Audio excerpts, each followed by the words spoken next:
ಹರೇ ಕೃಷ್ಣ. ಎಲ್ಲ ಕೇಳುಗರಿಗೂ ಶ್ರೀಮದ್ ಭಾಗವತದ ಅಧ್ಯಯನಕ್ಕೆ ಸ್ವಾಗತ. ಶ್ರೀಮದ್ ಭಾಗವತದ ದಶಮಸ್ಕಂದದಲ್ಲಿ ಸತ್ರಾಜಿತ ಮತ್ತು ಶತಧನ್ವರ ವಧೆಯ ಕುರಿತಾಗಿ ನಾವು ತಿಳಿದುಕೊಳ್ಳುತ್ತಿದ್ದೇವೆ. ಶತಧನ್ವನನ್ನು ಬೆನ್ನಟ್ಟಿಕೊಂಡು ಕೃಷ್ಣ ಮತ್ತು ಬಲರಾಮರು ಮಿಥಿಲಾ ನಗರಕ್ಕೆ ಬಂದರು. ಶತಧನ್ವನ ವಧೆಯ ನಂತರ ಶ್ರೀಕೃಷ್ಣನು ದ್ವಾರಕೆಗೆ ಹಿಂದಿರುಗಿದನು. ಮಿಥಿಲಾ ನಗರದ ಅರಸನೊಡನೆ ಬಲರಾಮನಿಗೆ ಆತ್ಮೀಯ ಸಖ್ಯ. ಶ್ರೀ ಬಲರಾಮನು ತನ್ನ ನಗರಕ್ಕೆ ಬಂದನೆಂದು ಮಿಥಿಲೆಯ ಅರಸನಿಗೆ ಬಹಳ ಸಂತೋಷವಾಯಿತು. ಅವನು ಪ್ರಭುವನ್ನು ಬಹಳ ಗೌರವದಿಂದ ಬರಮಾಡಿಕೊಂಡು ಅತಿಥಿ ಸತ್ಕಾರವನ್ನು ಮಾಡಿದನು. ಬಲರಾಮನನ್ನು ಸಂತೋಷಪಡಿಸುವುದಕ್ಕಾಗಿ ಅವನಿಗೆ ಬೆಲೆಬಾಳುವ ಹಲವು ಉಡುಗೊರೆಗಳನ್ನು ಕೊಟ್ಟನು. ಮಿಥಿಲೆಯ ಮಹಾರಾಜನಾದ ಜನಕ ಮಹಾರಾಜನ ಅತಿಥಿಯಾಗಿ ಬಲರಾಮನು ಹಲವು ವರ್ಷಗಳ ಕಾಲ ಮಿಥಿಲೆಯಲ್ಲಿದ್ದನು. ಈ ಸಮಯದಲ್ಲಿ ಧೃತರಾಷ್ಟ್ರನ ಮೊದಲನೆಯ ಮಗನಾದ ದುರ್ಯೋಧನನು ಈ ಅವಕಾಶವನ್ನು ಉಪಯೋಗಿಸಿಕೊಂಡು ಬಲರಾಮನ ಬಳಿಗೆ ಬಂದು ಗದಾಯುದ್ಧದ ಕಲೆಯನ್ನು ಕಲಿತನು. ಶತಧನ್ವನನ್ನು ಕೊಂದು ಕೃಷ್ಣನು ದ್ವಾರಕೆಗೆ ಹಿಂದಿರುಗಿದನು. ತನ್ನ ಪತ್ನಿ ಸತ್ಯಭಾಮೆಯನ್ನು ಸಂತೋಷಪಡಿಸಲು ಅವಳಿಗೆ ಶತಧನ್ವನ ಸಾವಿನ ವಿಷಯವನ್ನು ತಿಳಿಸಿದನು. ಆದರೆ ರತ್ನವು ಅವನ ಬಳಿ ಸಿಕ್ಕಲಿಲ್ಲ ಎನ್ನುವುದನ್ನು ತಿಳಿಸಿದನು. ಅನಂತರ ಕೃಷ್ಣನು ಸತ್ಯಭಾಮೆಯೊಡನೆ ತನ್ನ ಮಾವನ ಗೌರವಾರ್ಥವಾಗಿ ಎಲ್ಲ ಬಗೆಯ ಸಂಸ್ಕಾರಗಳನ್ನು ಮಾಡಿದನು. ಆ ಸಂಸ್ಕಾರದಲ್ಲಿ ಅವರ ನಂಟರಿಷ್ಟರೆಲ್ಲ ಸೇರಿದ್ದರು. ಸತ್ರಾಜಿತನನ್ನು ಕೊಲ್ಲುವ ಪಿತೂರಿಯ ಪ್ರಮುಖ ಸದಸ್ಯರಾಗಿದ್ದ ಅಕ್ರೂರ ಮತ್ತು ಕೃತವರ್ಮರು ಅವನನ್ನು ಕೊಲ್ಲಲು ಶತಧನ್ವನನ್ನು ಪ್ರಚೋದಿಸಿದ್ದರು. ಆದರೆ ಕೃಷ್ಣನು ಶತಧನ್ವನನ್ನು ಕೊಂದಿದ್ದನೆಂದು ದ್ವಾರಕೆಗೆ ಹಿಂದಿರುಗಿ ಬಂದಿದ್ದಾನೆಂದು ಕೇಳಿದಾಗ ಕೂಡಲೇ ಇಬ್ಬರೂ ದ್ವಾರಕೆಯನ್ನು ಬಿಟ್ಟರು. ಅಕ್ರೂರನು ನಗರದಲ್ಲಿ ಇಲ್ಲದೇ ಇದ್ದುದರಿಂದ ಸಾಂಕ್ರಾಮಿಕ ರೋಗಗಳು ಮತ್ತು ಪ್ರಕೃತಿಯ ವಿಕೋಪಗಳು ಸಂಭವಿಸುವವೆಂದು ಪುರಜನರು ಹೆದರಿದರು. ಇದೊಂದು ಬಗೆಯ ನಂಬಿಕೆ. ಏಕೆಂದರೆ ಕೃಷ್ಣನೇ ಅಲ್ಲಿದ್ದಾಗ ಯಾವ ಸಾಂಕ್ರಾಮಿಕ ರೋಗವಾಗಲಿ, ಕ್ಷಾಮವಾಗಲಿ, ಪ್ರಕೃತಿಯ ವಿಕೋಪವಾಗಲಿ ಪೀಡಿಸುವಂತಿರಲಿಲ್ಲ. ಆದರೆ ಅಕ್ರೂರನು ಇಲ್ಲದೇ ಇದ್ದಾಗ ದ್ವಾರಕೆಯಲ್ಲಿ ಅಷ್ಟಿಷ್ಟು ತೊಂದರೆಯಾಯಿತು. ಒಂದು ಕಾಲದಲ್ಲಿ ಕಾಶಿ ರಾಜ್ಯದಲ್ಲಿ ಮಳೆಯೇ ಆಗದೆ ಕ್ರೂರ ಬರವು ಬಂದಿತು. ಆಗ ಕಾಶಿಯ ರಾಜನು ಅಕ್ರೂರನ ತಂದೆ ಸ್ವಫಲ್ಕನೊಡನೆ ತನ್ನ ಮಗಳು ಗಾಂಡಿನಿಯ ವಿವಾಹವನ್ನು ಏರ್ಪಡಿಸಿದನು. ಒಬ್ಬ ಜ್ಯೋತಿಷಿಯ ಸಲಹೆಯಂತೆ ಕಾಶಿಯ ರಾಜನು ಇದನ್ನು ಮಾಡಿದನು. ರಾಜನ ಮಗಳು ಸ್ವಫಲ್ಕನನ್ನು ಮದುವೆಯಾದ ನಂತರ ರಾಜ್ಯದಲ್ಲಿ ಸಾಕಷ್ಟು ಮಳೆ ಬಂದಿತು. ಸ್ವಫಲ್ಕನ ಈ ಅತಿಮಾನವ ಶಕ್ತಿಯಿಂದ ಅವನ ಮಗ ಅಕ್ರೂರನು ಅಷ್ಟೇ ಶಕ್ತಿವಂತನೆಂಬ ಭಾವನೆ ಇತ್ತು. ಅಕ್ರೂರ ಅಥವಾ ಅವನ ತಂದೆ ಇದ್ದೆಡೆಯಲ್ಲಿ ಯಾವುದೇ ತೊಂದರೆಯಾಗಲಿ, ಕ್ಷಾಮವಾಗಲಿ ಅಥವಾ ಬರವಾಗಲಿ ಸಂಭವಿಸುವುದಿಲ್ಲ ಎಂದು ಜನರು ನಂಬಿದ್ದರು.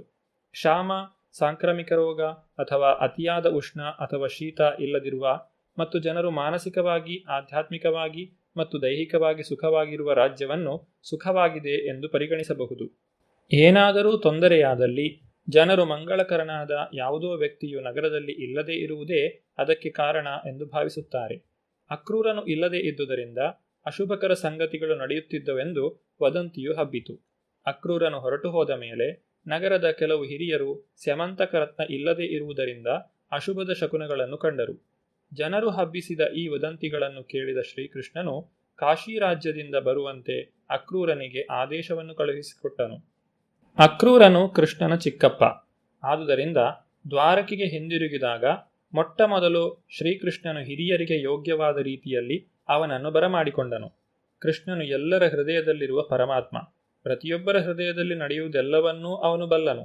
ಅಕ್ರೂರನು ಶತಧನ್ವನೊಡನೆ ಮಾಡಿದ ಪಿತೂರಿಯ ಪ್ರತಿಯೊಂದು ವಿಷಯವೂ ಶ್ರೀಕೃಷ್ಣನಿಗೆ ತಿಳಿದಿತ್ತು. ಆದ್ದರಿಂದ ಅವನು ನಸುನಗುತ್ತಾ ಅಕ್ರೂರನನ್ನು ಮಾತನಾಡಿಸಿದನು. ಅವನನ್ನು ಘನವಂತರಲ್ಲಿ ಶ್ರೇಷ್ಠನೆಂದು ಸಂಬೋಧಿಸುತ್ತಾ ಶ್ರೀಕೃಷ್ಣನು ಹೀಗೆ ಹೇಳಿದನು: ಪ್ರೀತಿಯ ಚಿಕ್ಕಪ್ಪ, ಶತಧನ್ವನು ಸ್ಯಮಂತಕರತ್ನವನ್ನು ನಿನಗೆ ಕೊಟ್ಟಿದ್ದಾನೆ ಎಂದು ನನಗೆ ಆಗಲೇ ತಿಳಿದಿದೆ. ಸ್ಯಮಂತಕರತ್ನಕ್ಕೆ ಈಗ ನೇರ ಹಕ್ಕುದಾರರು ಯಾರೂ ಇಲ್ಲ. ಏಕೆಂದರೆ ಸತ್ರಾಜಿತರಾಜನಿಗೆ ಗಂಡು ಮಕ್ಕಳಿಲ್ಲ. ಅವನ ಮಗಳು ಸತ್ಯಭಾಮೆಗೆ ಈ ರತ್ನದಲ್ಲಿ ಅಷ್ಟೇನೂ ಆಸಕ್ತಿಯಿಲ್ಲ.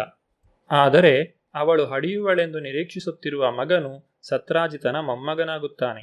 ಪಿತ್ರಾರ್ಜಿತದ ನಿಯಂತ್ರಕ ತತ್ವಗಳನ್ನು ಪಾಲಿಸಿದ ನಂತರ ಅವನು ಈ ರತ್ನಕ್ಕೆ ಕಾನೂನಿನ ಪ್ರಕಾರ ಹಕ್ಕುದಾರನಾಗುತ್ತಾನೆ.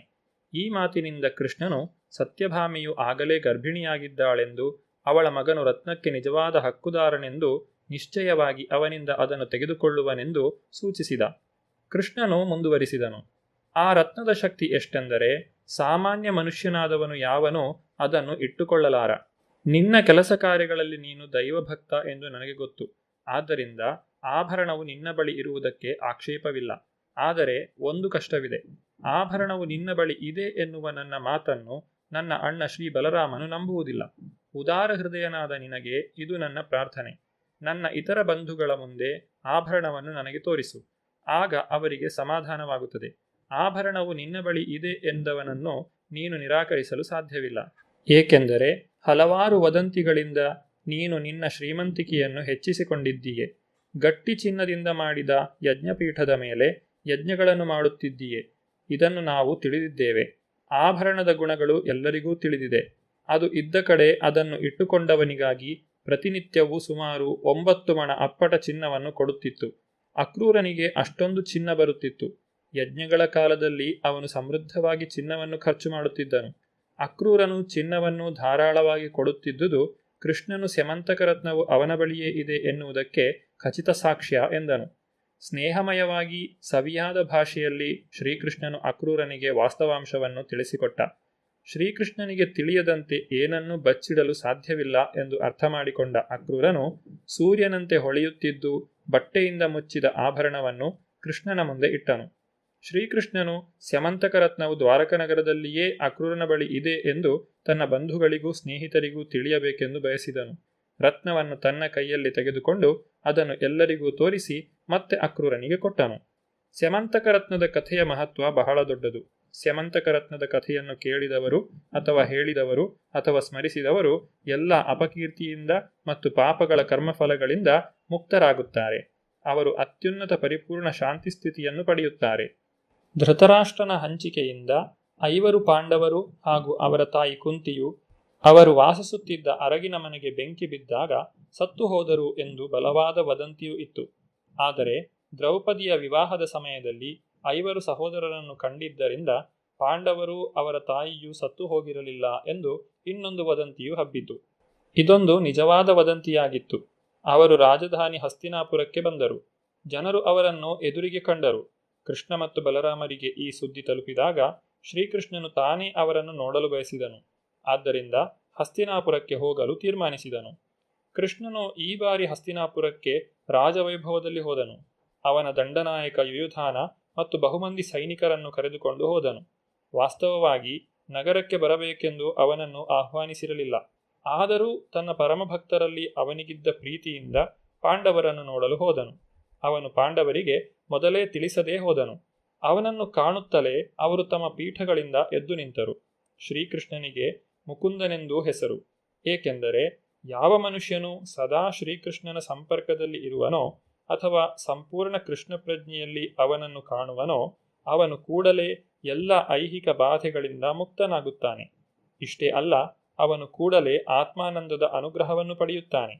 ಶ್ರೀಕೃಷ್ಣನನ್ನು ಬರಮಾಡಿಕೊಂಡ ಪಾಂಡವರಿಗೆ ಮೂರ್ಛೆಯಿಂದ ಅಥವಾ ಸಾವಿನಿಂದ ಎಚ್ಚರವಾದಂತೆ ಲವಲವಿಕೆ ಮೂಡಿತು. ಮನುಷ್ಯನು ಮೂರ್ಛೆ ಹೋಗಿದ್ದರೆ ಅವನ ಇಂದ್ರಿಯಗಳಾಗಲಿ ಅಂಗಗಳಾಗಲಿ ಕ್ರಿಯಾಶೀಲವಾಗಿರುವುದಿಲ್ಲ. ಆದರೆ ಅವನಿಗೆ ಮತ್ತೆ ಪ್ರಜ್ಞೆ ಬಂದಾಗ ಇಂದ್ರಿಯಗಳು ಕೂಡಲೇ ಕ್ರಿಯಾಶೀಲವಾಗುತ್ತವೆ. ಹಾಗೆಯೇ ಪಾಂಡವರು ತಾವು ಆಗತಾನೆ ಮರಳಿ ಪ್ರಜ್ಞೆಯನ್ನು ಪಡೆದವರಂತೆ ಕೃಷ್ಣನನ್ನು ಬರಮಾಡಿಕೊಂಡರು, ಲವಲವಿಕೆಗೊಂಡರು. ಶ್ರೀಕೃಷ್ಣನು ಪ್ರತಿಯೊಬ್ಬರನ್ನು ಆಲಂಗಿಸಿದನು. ದೇವೋತ್ತಮ ಪರಮಪುರುಷನ ಸ್ಪರ್ಶದಿಂದ ಪಾಂಡವರು ಕೂಡಲೇ ಎಲ್ಲ ಭೌತಿಕ ಕಶ್ಮಲದ ಸೋಂಕಿನಿಂದ ಬಿಡುಗಡೆ ಹೊಂದಿದರು. ಆದ್ದರಿಂದ ಆಧ್ಯಾತ್ಮಿಕ ಆನಂದದಿಂದ ಮುಗುಳ್ನಗೆ ಬೀರುತ್ತಿದ್ದರು. ಕೃಷ್ಣನ ಮುಖವನ್ನು ಕಂಡು ಪ್ರತಿಯೊಬ್ಬರಿಗೂ ಅಲೌಕಿಕ ತೃಪ್ತಿಯಾಯಿತು. ದೇವೋತ್ತಮ ಪರಮಪುರುಷನಾದರೂ ಶ್ರೀಕೃಷ್ಣನು ಸಾಮಾನ್ಯ ಮನುಷ್ಯನ ಪಾತ್ರವನ್ನು ವಹಿಸುತ್ತಿದ್ದನು. ಶ್ರೀಕೃಷ್ಣನು ಕೂಡಲೇ ಯುಧಿಷ್ಠಿರ ಮತ್ತು ಭೀಮನ ಪಾದಗಳನ್ನು ಮುಟ್ಟಿದನು. ಏಕೆಂದರೆ ಅವರಿಬ್ಬರೂ ವಯಸ್ಸಿನಲ್ಲಿ ಹಿರಿಯವರಾದ ನಂಟರು. ಸಮವಯಸ್ಸಿನ ಗೆಳೆಯನಾಗಿ ಅರ್ಜುನನು ಶ್ರೀಕೃಷ್ಣನನ್ನು ಆಲಂಗಿಸಿಕೊಂಡನು.